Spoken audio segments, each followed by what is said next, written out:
I'm taking half your millions, including your grandmother's estate," Bradley said with a smug grin, loud enough for the whole courtroom to hear, as if he were announcing winning lottery numbers.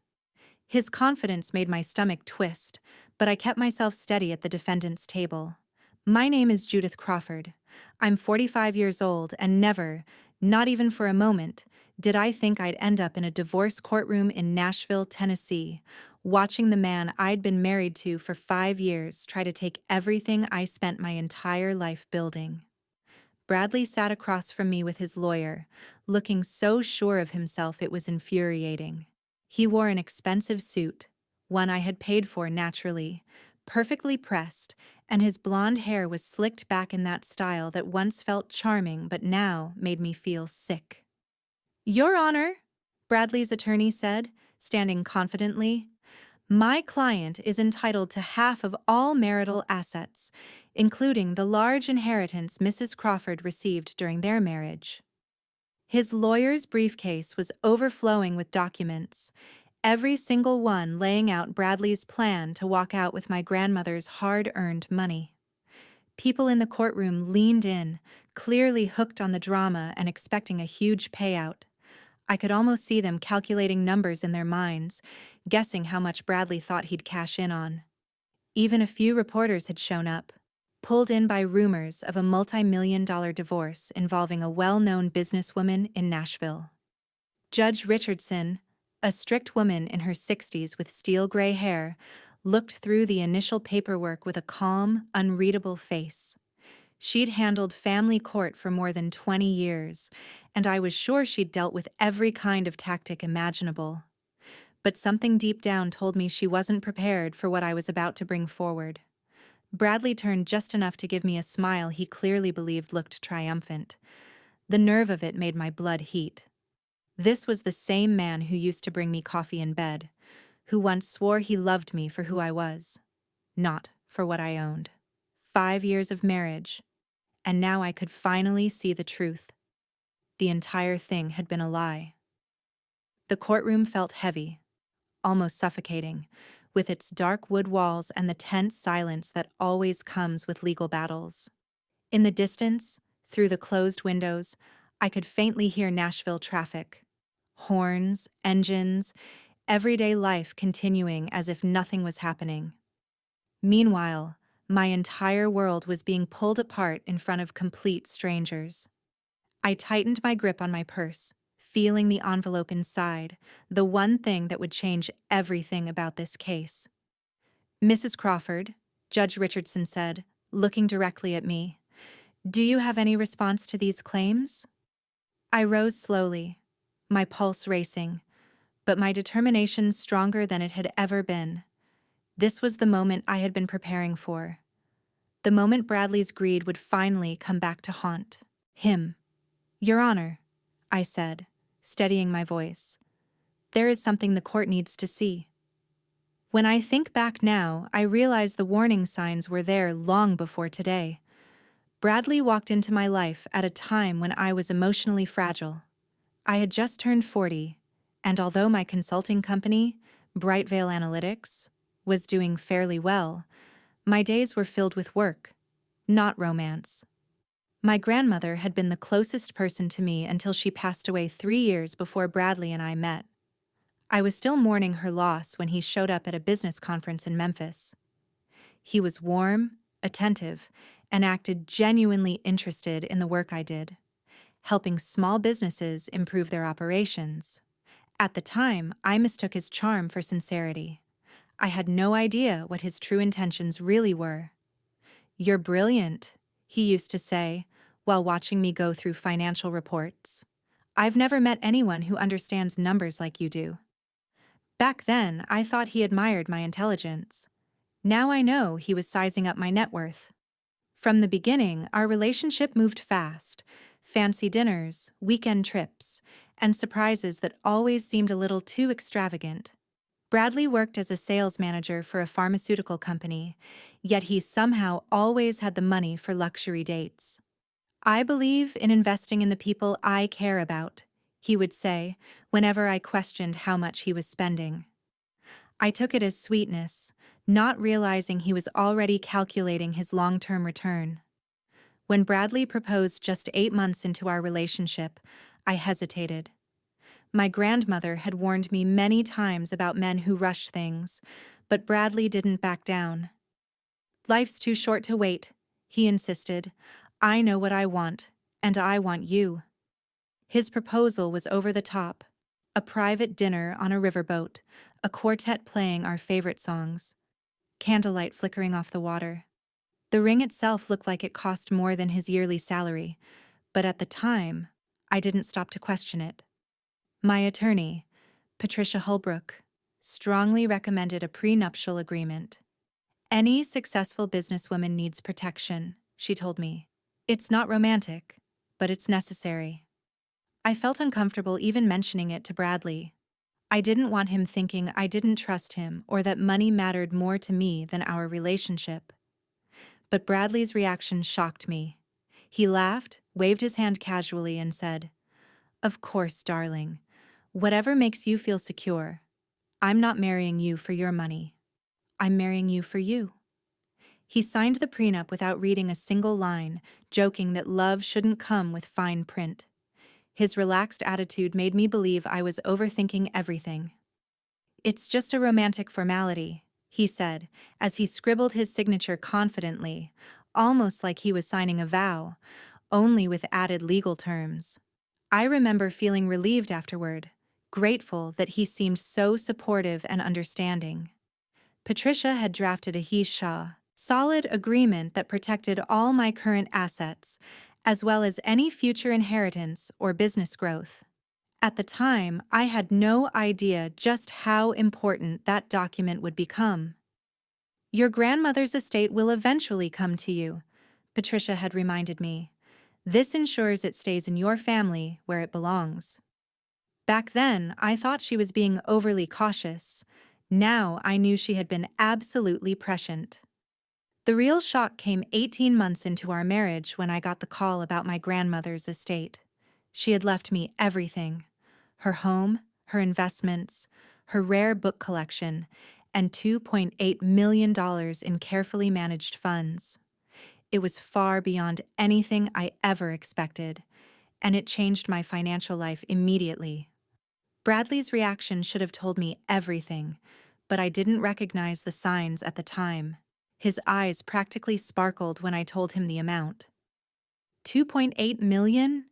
He repeated, sounding almost breathless. "Judith, we're rich." The way he emphasized where should have been my first warning. From then on, Bradley's spending habits shifted dramatically. Within 6 months, he quit his job, claiming he wanted to explore new opportunities and support my success. In reality, he treated my inheritance like his personal spending account. He bought a luxury car, supposedly for networking. He invested in a friend's restaurant without telling me, and lost $30,000 when it shut down less than a year later. He booked high-end vacations, joined an exclusive golf club, and started dressing like someone who had grown up wealthy. Whenever I questioned a purchase, he'd guilt-trip me. "We're partners," he'd insist. "Couples should trust each other with financial decisions." The breaking point came 6 months ago when I learned he'd been telling people at the country club that the inheritance was family money that belonged to both of us.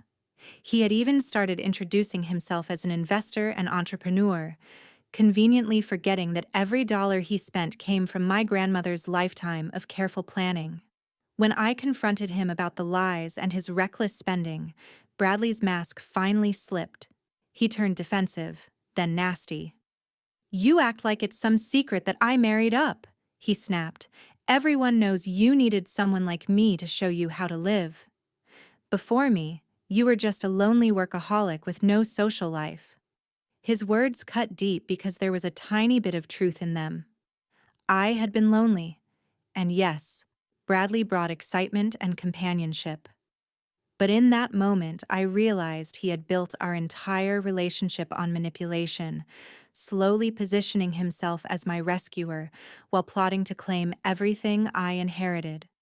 The final straw came when I discovered emails between Bradley and his attorney outlining their divorce plan. They'd been preparing for months, timing everything to give him the biggest possible payout. He had even researched Tennessee divorce laws, looking for loopholes to argue that his emotional support and lifestyle contributions entitled him to a larger share of my assets. That's when I contacted Patricia again and filed for divorce myself. I refused to let Bradley decide the timing or the story. If he wanted a fight over my grandmother's money, he was going to get one, but it wouldn't end the way he expected. Standing in the courtroom now, I was ready to show Bradley exactly what his greed had earned him. I reached into my purse and pulled out the manila envelope Patricia had prepared for this exact moment. The room went completely silent. All I could hear was the faint hum of the air conditioning and the soft sound of paper as I stepped forward.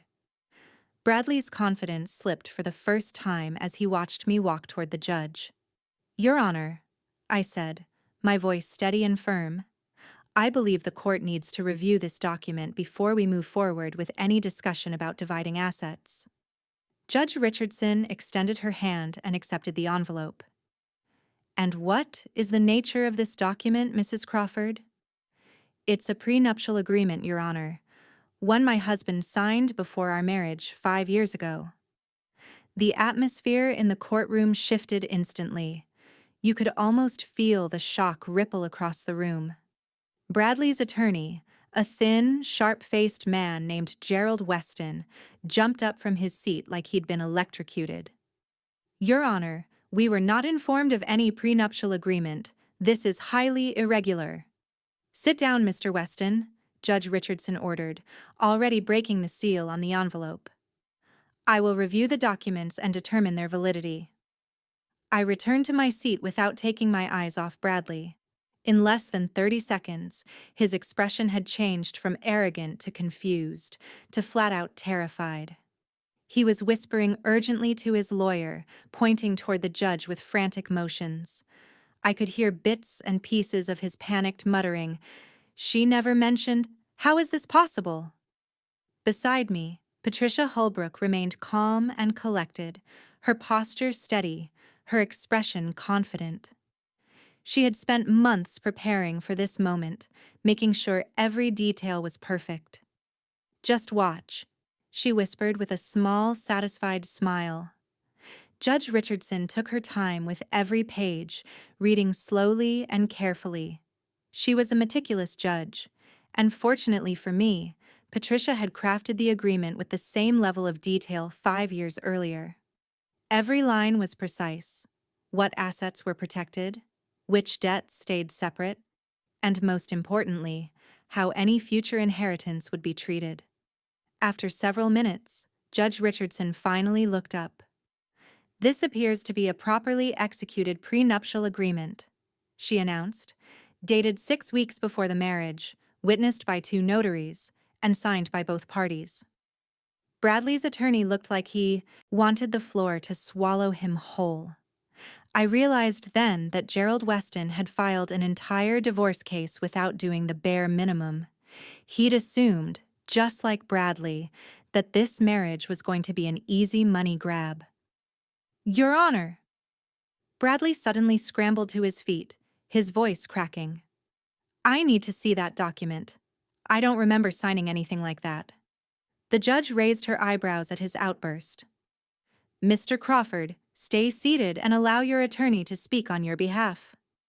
But Bradley was unraveling, his rehearsed confidence falling apart in real time. "Judith, what is this?" he demanded, his voice shaking. "You never told me this was some kind of legal trap." "Mr. Crawford," Judge Richardson warned sharply, her tone snapping across the courtroom like a whip. "You will remain silent, or I will hold you in contempt. Your attorney may request to review the document through the proper procedures." Gerald Weston approached the bench with clear reluctance. I watched him flip through the agreement, his expression draining of color page by page. He returned to Bradley and began whispering urgently, while Bradley sat rigid, shaking his head, clearly in disbelief. The gallery was leaning forward now, fully invested in the unfolding drama. I could hear quiet murmurs and the rapid scratching of reporters' pens capturing every detail of Bradley's humiliation. "Your Honor," Gerald finally said, his confidence nowhere to be found, "my client requests a short recess to review these documents more thoroughly." Judge Richardson glanced at her watch. "Mr. Weston, did you or your client conduct any discovery to determine whether a prenuptial agreement existed before making your asset claims?" His silence answered the question. Bradley had been so certain of his plan that he hadn't even mentioned the prenup to his lawyer. Gerald had been blindsided just as badly as Bradley. "I'll give you 10 minutes," the judge said, "but be aware that this appears to be a legally enforceable agreement, and it significantly affects your client's demands." During the recess, Bradley and his lawyer stood near the courtroom windows, their heads bent over the document. Bradley's gestures became exaggerated and frantic as Gerald explained what the prenup meant for him. Even from across the room, I saw the exact moment the truth hit Bradley. His scheme had completely collapsed. Patricia calmly reviewed her notes beside me. "He's going to claim fraud or duress," she said quietly. "Men like Bradley always blame everyone else when their plans fall apart." She was absolutely right. When the court reconvened, Gerald immediately launched into a desperate argument. "Your Honor, my client believes he was misled about the nature of this document. Mrs. Crawford presented it as a romantic gesture, not a detailed asset protection agreement." Judge Richardson didn't even try to hide her disbelief. "So you're telling me," she said, "that your client signed a legal contract without reading it?" "Your Honor," Gerald said, flustered, "my client trusted his future wife. He believed she was being truthful about the document's purpose." I had to mentally force myself not to laugh. Bradley had always considered himself a sharp businessman, a man who read people better than anyone. Now his lawyer was trying to paint him as too naive and trusting to understand a contract. "The document is clearly labeled as a prenuptial agreement," Judge Richardson said, flipping the pages. "It even advises both parties to seek independent legal counsel. Did your client waive that right?" Gerald shifted uncomfortably. "Yes, Your Honor. He waived it." "And the document was verified by a notary public, correct? With your client present and confirming his identity?" "Yes, Your Honor." Judge Richardson turned directly to Bradley. "Mr. Crawford, when you signed this document, did anyone force you? Were you pressured or threatened in any way?" Bradley's face was bright red, part anger, part embarrassment. "No, Your Honor, but I thought it was just paperwork. Judith said it wasn't a big deal." "Did you read it before signing?" The entire courtroom went silent. Bradley looked around desperately, but there was nowhere to hide. The quiet stretched until even the reporters seemed to stop breathing. "Mr. Crawford," the judge said sharply, "I asked you a direct question." I skimmed it," Bradley finally blurted out. "But Judith said it was just a formality." Judge Richardson's look of disappointment could have cut glass. "Mr. Crawford, you waived your right to legal counsel, signed a legally binding document without reading it, and now you expect this court to throw it out because you chose not to take it seriously?" The silence was absolute. Even the reporters had paused, stunned. A warm sense of satisfaction washed over me as I watched Bradley shrinking under the judge's scrutiny. "Your Honor," Gerald made one last attempt. "Perhaps we could argue that the agreement is unconscionable given the difference in—" "Mr. Weston?" Judge Richardson interrupted firmly. "Did you review the financial disclosures attached to this prenuptial agreement?" Gerald flipped through the stack again, desperately searching for something he'd overlooked. He wasn't going to find it. Patricia made sure of that. The judge read every page slowly, not rushing a single line. In the pile of paperwork, the financial disclosures were exhaustive, exactly what Patricia had prepared 5 years earlier. Every asset was listed, every source of income noted, and the plan for any future inheritance spelled out clearly. "There are extensive financial disclosures here, Your Honor," Gerald stammered, trying to regain footing. Yes, Judge Richardson replied, looking up. Mrs. Crawford provided complete documentation of her assets, income, and anticipated inheritance. Your client signed acknowledgments confirming he reviewed and understood all the financial information. This is one of the most thorough prenuptial agreements I've seen in my 23 years on the bench, she added. Bradley went pale. The polished golden boy who had coasted through life on charm suddenly looked like he might be sick. Judge Richardson cleared her throat and began reading key passages aloud so everyone could hear. Section 4, Paragraph A. All assets owned by either party prior to marriage shall remain the separate property of that party. Section 4, Paragraph B. Any inheritance received by either party during the marriage shall be considered separate property and shall not be subject to division upon divorce. Bradley's face flushed, then drained of color. He gripped his table so hard his knuckles blanched. That can't be legal, he muttered loud enough for nearby people to hear. Judge Richardson continued. Section 6 addresses spousal support. Neither party shall be entitled to alimony or spousal support from the other, regardless of the length of the marriage or the disparity in income. She looked up from the paper. That section had been initialed by both of them and witnessed separately. Gerald scribbled notes, searching frantically for any technicality to exploit. But Patricia had been painstaking. 5 years earlier, she'd anticipated every possible challenge and covered it. I stood. Your Honor, if I may address the court? Proceed, Mrs. Crawford, Judge Richardson invited. When I inherited my grandmother's estate 18 months ago, I said, I asked my attorney whether that inheritance would be protected under the prenup. We confirmed it was covered under Section 4, Paragraph B. The inheritance has been held in separate accounts and has never been commingled with marital funds. That was the final clincher. Not only was the agreement airtight, but I had been careful, almost obsessive, about keeping the inheritance apart from household money. There was no way he could claim any of it. Mrs. Crawford, did you use any portion of your inheritance for marital expenses or joint purchases? Judge Richardson asked. No, Your Honor, I answered.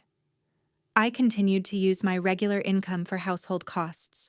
The inheritance has remained entirely separate. Bradley erupted. That's not true. She bought things for us. She paid for vacations. Mr. Crawford, Judge Richardson said, her voice cold as ice, you are out of order. Sit down immediately. But he was beyond reason. His composure had collapsed. This is insane. I've been with her for 5 years. I supported her emotionally. I gave up my career. You quit your job to spend my money, I replied quietly, not intending to provoke him. But I couldn't stay silent. Patricia's expression showed a touch of amusement as Gerald tugged at Bradley's jacket, trying to calm him. Bradley kept shouting, She trapped me. She made me think we were partners. She let me believe the money was ours. Mr. Crawford, Judge Richardson warned, if you cannot control yourself, I will have the bailiff remove you from my courtroom. That threat finally reached him. He sank back into his chair, breathing hard, chest heaving with rage and humiliation. The damage was done. Everyone present had seen the real Bradley, entitled, greedy, and now exposed. Judge Richardson closed the agreement and reviewed the final pages with deliberate care, each motion measured and authoritative. The tension in the courtroom was almost overwhelming as everyone waited for Judge Richardson to speak. For the first time in months, I felt a deep, steady calm settle over me. After all the manipulation, the lies, and Bradley's endless attempts to twist the truth, everything was finally being laid out in the open. Based on my review of this prenuptial agreement, Judge Richardson said firmly, I am prepared to issue my decision on asset division. She took off her reading glasses and fixed her eyes on Bradley with a stare so sharp it could have cut stone. Mr. Crawford, this prenuptial agreement is valid, thorough, and completely enforceable. You are entitled to nothing from your wife's premarital assets, her inheritance, or her business interests. The impact of her words hit Bradley instantly. His jaw dropped, and he stared at her like he couldn't comprehend what he had just heard. "Nothing," he whispered. "Nothing," the judge repeated without a hint of sympathy. She continued, "Additionally, under Section 7 of this agreement, any debts incurred individually by either spouse remain that person's responsibility. Mrs. Crawford, do you have documentation of debts incurred solely by your husband?" Patricia handed me a thick file and I passed it to the bailiff. "Yes, Your Honor. These include credit card balances, the car loan, the failed restaurant investment, and the country club fees, totaling approximately $87,000. Bradley's attorney looked like he wished the floor would swallow him. The case he'd once thought would be profitable had turned into a complete disaster. "Mr. Crawford," Judge Richardson continued, "not only will you receive no assets from this marriage, but you are solely responsible for the $87,000 in debt you accumulated." A wave of murmurs rippled through the courtroom. I even heard someone behind me choke back a laugh. Bradley had walked in thinking he'd walk out with millions, and within 30 minutes, his entire plan had blown up in his face. "Your Honor," Bradley's voice was shaky, barely above a whisper. This can't be right. 5 years of marriage has to count for something." Judge Richardson's smile was sharp enough to draw blood. "It does count for something, Mr. Crawford. It counts as a very expensive reminder of why you should read legal documents before signing them." Her gavel came down loudly, echoing through the courtroom like a final verdict on his entire scheme. "The court grants the divorce petition filed by Mrs. Crawford. No assets shall be awarded to Mr. Crawford. All individual debts remain with the person who incurred them. This court is adjourned." Bradley didn't move.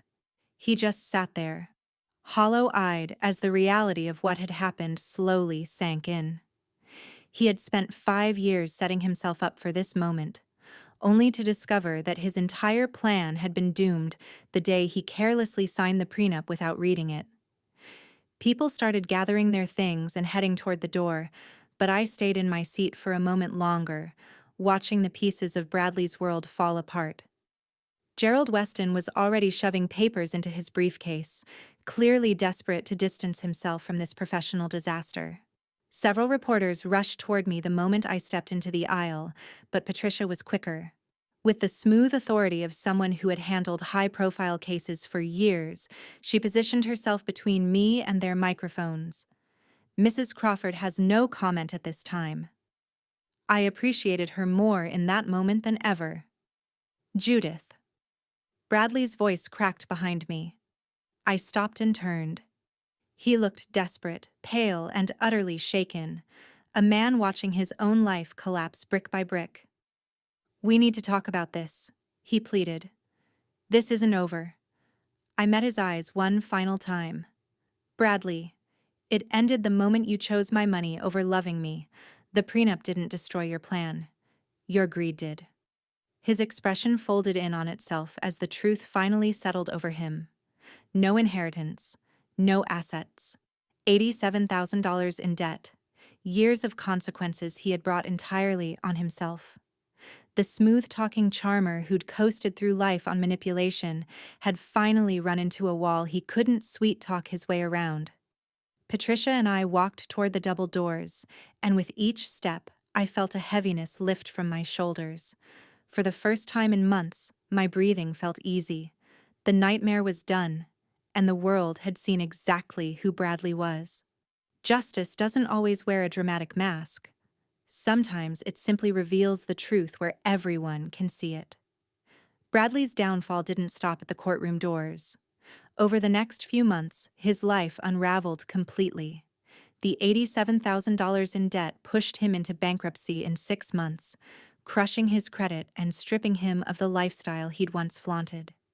His reputation in Nashville's business community sank quickly. Word traveled fast. The man who tried to steal his wife's inheritance. He became a running cautionary tale about prenups, greed, and marrying for money. The country club terminated his membership when he stopped paying dues, and his luxury car was repossessed soon after. He went from valet parking a high-end vehicle to waiting at bus stops. Socially, he was radioactive. The same charm that once attracted women now set off alarm bells. Word spread, avoid him. He's a gold digger with a charming smile. Eventually, he had no choice but to move back in with his elderly parents in Memphis and take an entry-level sales job. At 47, he was starting over with nothing but debt and a reputation in ruins. A far cry from the lavish future he thought he'd secured with my grandmother's money. As for me, I used a portion of my protected inheritance to establish the Crawford Foundation, an organization offering legal support to women seeking prenuptial agreements and divorce representation. If Bradley had taught me anything, it was how vulnerable women could be to financial predators hiding behind romance. Looking back on the journey from trusting wife to a woman standing firmly on her own feet, I realized something important. My grandmother hadn't just safeguarded our family's wealth, she had safeguarded me. Her wisdom protected me from more than financial devastation. It saved me from a lifetime tied to a man who saw my love as nothing more than an easy payday.